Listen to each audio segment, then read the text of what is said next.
Très très bonne nouvelle pour la sélection nationale d'Haïti. 3 nouveaux joueurs haïtiens, 3 icônes, sont sur le point de rejoindre les Grenadiers, un pays qui, malgré des obstacles historiques et économiques, a réussi à se faire une place sur la scène mondiale. Et maintenant, ce même pays s'apprête à écrire un nouveau chapitre de son histoire footballistique.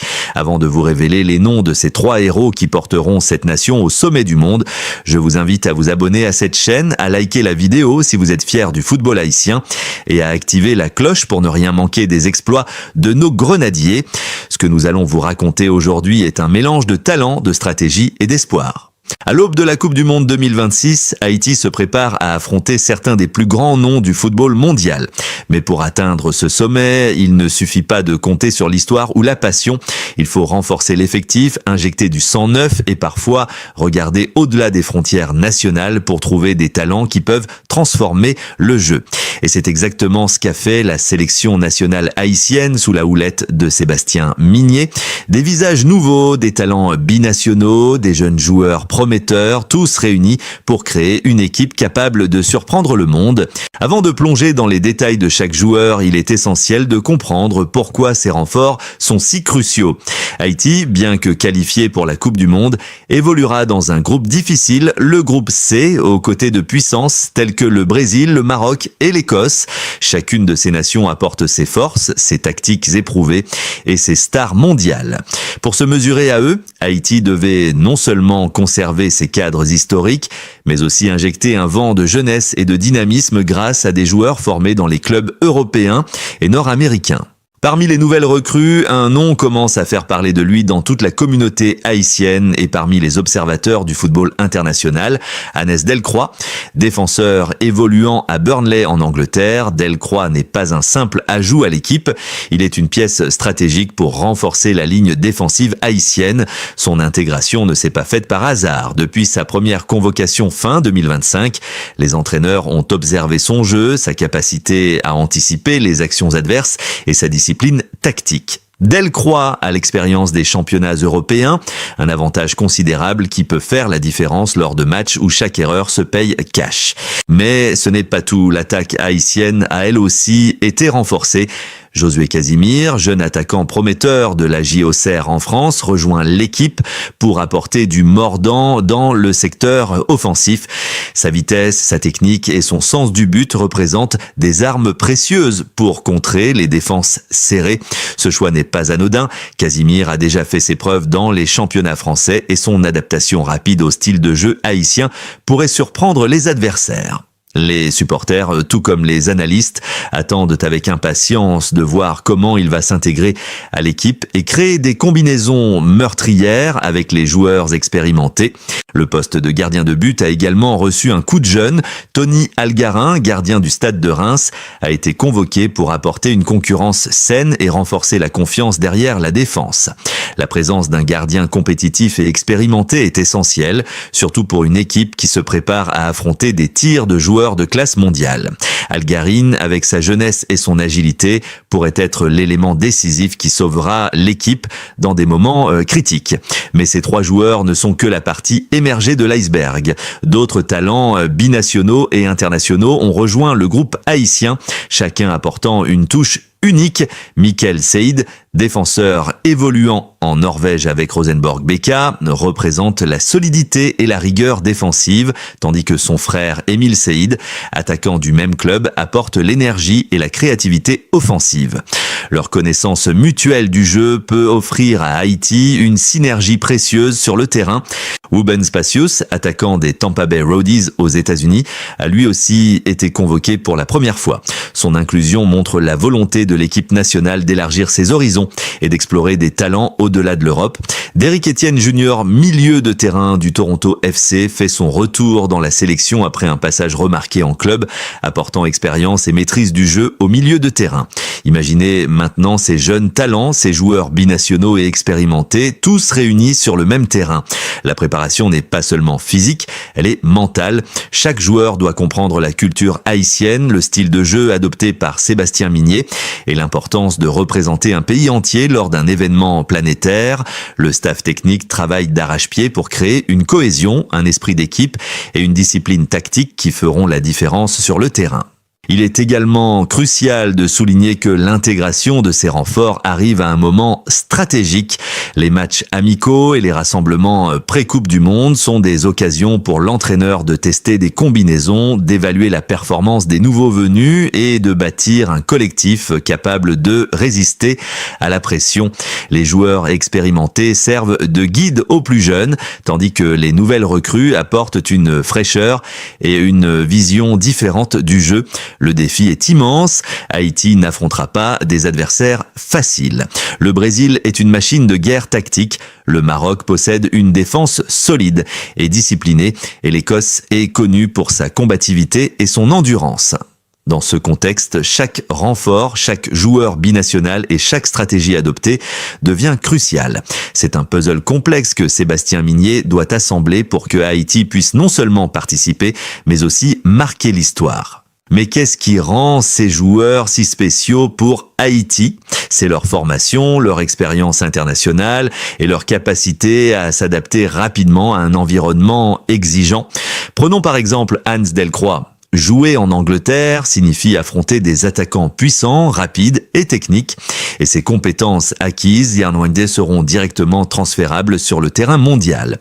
Josué Casimir en France, Yannerla a appris à évoluer dans des systèmes tactiques complexes, capables de décoder les défenses les plus serrées. Tony Algarin, gardien du Stade de Reims, a été confronté à des attaquants de classe mondiale, développant réflexes et sang-froid indispensable à ce poste. Au-delà de leurs compétences techniques, ces joueurs apportent un état d'esprit particulier. La Coupe du Monde n'est pas seulement un test physique, mais un test mental.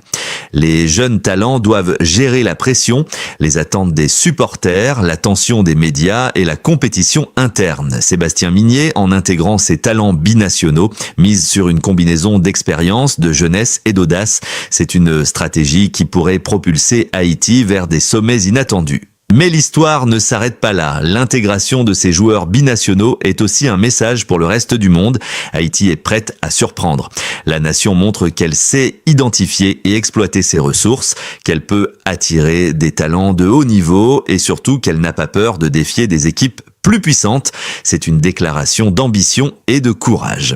Alors, avant que nous continuions et révélions toutes les tactiques, les profils des joueurs et comment chacun peut influencer les résultats, prenez un moment pour imaginer le potentiel de cette équipe. Imaginez les combinaisons, les passes précises, les tirs puissants et les arrêts miraculeux. Chaque joueur a été choisi pour sa capacité à transformer un match et ensemble, ils forment un collectif capable de rivaliser avec les plus grands. Souvenez-vous que ces renforts ne sont pas seulement des noms sur une feuille, ce sont des espoirs, des ambitions et des promesses pour une nation entière. Haïti, avec Sébastien Migné à sa tête, s'apprête à dévoiler une équipe qui pourrait non seulement participer à la Coupe du Monde 2026, mais aussi créer des moments inoubliables, marquer l'histoire et faire vibrer chaque supporter haïtien. Alors, si vous êtes prêt à suivre chaque match, chaque entraînement et chaque sélection de l'équipe, n'oubliez pas de vous abonner à cette chaîne, de liker la vidéo et de partager vos attentes dans les commentaires. L'aventure ne fait que commencer et le monde du football est sur le point d'assister à la renaissance des grenadiers. Alors que la première partie nous a permis de découvrir l'importance cruciale des nouveaux renforts binationaux dans l'effectif haïtien, il est temps de plonger encore plus profondément dans cette aventure et d'explorer comment chacun de ces joueurs pourrait transformer la donne pour Haïti lors de la Coupe du Monde 2026. Avant d'entrer dans les détails, je vous invite une nouvelle fois à vous abonner à la chaîne, à liker la vidéo si vous êtes passionné par le football haïtien et à activer la cloche pour ne rien manquer des analyses, des exclusivités et des coulisses de cette préparation historique. L'histoire que nous racontons aujourd'hui n'est pas seulement celle de joueurs sur un terrain, c'est l'histoire d'une nation qui rêve, qui espère et qui est prête à surprendre le monde entier. Commençons par Hans Delcroix, le défenseur qui a été l'un des piliers centraux de Burnley en Angleterre. Ce joueur ne se contente pas de défendre, il anticipe, il lit le jeu et sait comment s'adapter à toutes sortes de situations défensives. Son intégration dans le collectif haïtien n'est pas anodine, elle représente la solidité que Sébastien Migné souhaite voir dans l'axe central. Chaque intervention de Delcroix sera cruciale, surtout contre des équipes comme le Brésil, dont les attaquants ont l'habitude de jouer à un niveau mondial. Ses performances sans club ont démontré qu'il pouvait gérer la pression, effectuer des relances précises et couvrir les espaces de manière stratégique. En intégrant Haïti, il apporte cette rigueur, mais aussi un leadership silencieux, indispensable pour un groupe mixant jeunes talents et joueurs expérimentés. À côté de lui, nous avons Josué Casimir, l'attaquant qui a rejoint l'AJ Auxerre et qui représente un danger permanent pour les défenses adverses. Sa rapidité et sa capacité à trouver les espaces libres font de lui un joueur imprévisible. Lors des entraînements de la sélection, les observateurs ont remarqué sa capacité à combiner avec ses coéquipiers, à anticiper les mouvements et à créer des occasions de but là où personne ne les attend. Son profil est complémentaire à celui des attaquants historiques de l'équipe, ce qui permettra à Haïti de varier ses attaques, de surprendre ses adversaires et d'exploiter les failles dans toutes les défenses. Casimir n'est pas seulement un buteur potentiel, il est aussi un créateur, un joueur capable de faire la différence dans les moments critiques. Tony Algarin, le gardien du Stade de Reims, apporte lui aussi une dimension nouvelle à l'équipe. Un gardien moderne ne se limite plus à stopper les tirs. Il participe à la construction du jeu, il organise la défense et impose sa présence dans la surface. Algarin, par sa jeunesse et sa discipline, peut devenir un véritable pilier autour duquel la défense s'articule. Les séances d'entraînement montrent qu'il est attentif, réactif et qu'il communique constamment avec ses défenseurs pour maintenir l'équilibre du bloc face à des équipes comme le Maroc ou l'Écosse qui savent tirer profit de la moindre erreur. Sa concentration et son leadership seront des éléments déterminants.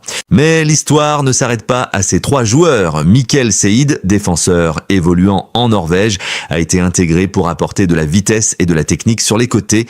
Sa capacité à défendre tout en participant aux phases offensives offre une solution polyvalente à Migné. Son frère, Émile Seid, attaquant, apporte une complémentarité rare. Les deux frères se connaissent parfaitement, comprennent instinctivement les mouvements de l'autre et peuvent créer des décalages dans les défenses les plus serrées. La synergie familiale sur le terrain est un atout psychologique et tactique non négligeable, surtout lorsque chaque détail compte. Wubbenze Pacius, attaquant des Tampa Bay Rowdies aux États-Unis, constitue un autre élément intéressant. Sa première convocation montre la volonté de la sélection de regarder au-delà des frontières européennes. Pacius apporte un style de jeu différent, influencé par le football nord-américain, souvent plus physique et direct. Sa capacité à combiner puissance et rapidité peut surprendre les adversaires et offrir une alternative dans la construction des attaques. Avec Casimir et Pacius sur le front, Haïti dispose d'une variété de profils capables de s'adapter à toutes sortes de situations offensives. Derrick Etienne Jr., revenant dans le groupe, est également un joueur clé. Milieu de terrain du Toronto FC, il apporte l'expérience et la maîtrise du jeu au milieu, servant de lien entre la défense et l'attaque. Sa vision du jeu permet d'anticiper les actions adverses, de distribuer le ballon de manière précise et de créer des combinaisons fluides avec les attaquants. Avec Etienne Junior, la transition entre phase défensive et offensive devient plus rapide et plus efficace, ce qui est crucial face à des équipes qui imposent un rythme élevé. L'intégration de ces joueurs binationaux ne se fait pas seulement sur le plan technique, mais aussi sur le plan tactique et psychologique. Sébastien Migné utilise chaque rassemblement pour tester différentes combinaisons, observer les interactions entre les anciens et les nouveaux et ajuster son système de jeu en fonction des forces et faiblesses observées. La Coupe du Monde n'est pas une compétition où l'on peut improviser. Chaque mouvement, chaque choix tactique et chaque décision individuelle ont un impact direct sur les résultats. Dans ce contexte, l'entraîneur travaille non seulement sur la technique, mais aussi sur la cohésion, la communication et la mentalité des joueurs. Les entraînements pré-Coupe du Monde sont intenses et exigeants. Chaque joueur doit comprendre son rôle, anticiper les mouvements de ses coéquipiers et s'adapter aux adversaires potentiels. La préparation mentale est aussi primordiale. Gérer la pression des supporters, des médias et des attentes nationales fait partie intégrante du processus. Les nouveaux venus doivent doivent rapidement assimiler la culture haïtienne, comprendre le style de jeu voulu par Migné et développer un esprit d'équipe solide.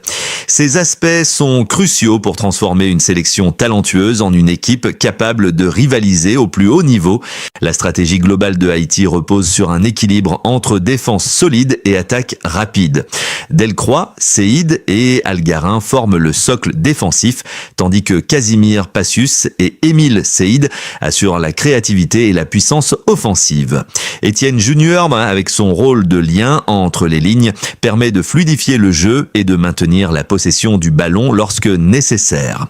Chaque joueur est choisi pour sa capacité à contribuer à plusieurs aspects du jeu, offrant à Migné des options tactiques variées en fonction de l'adversaire.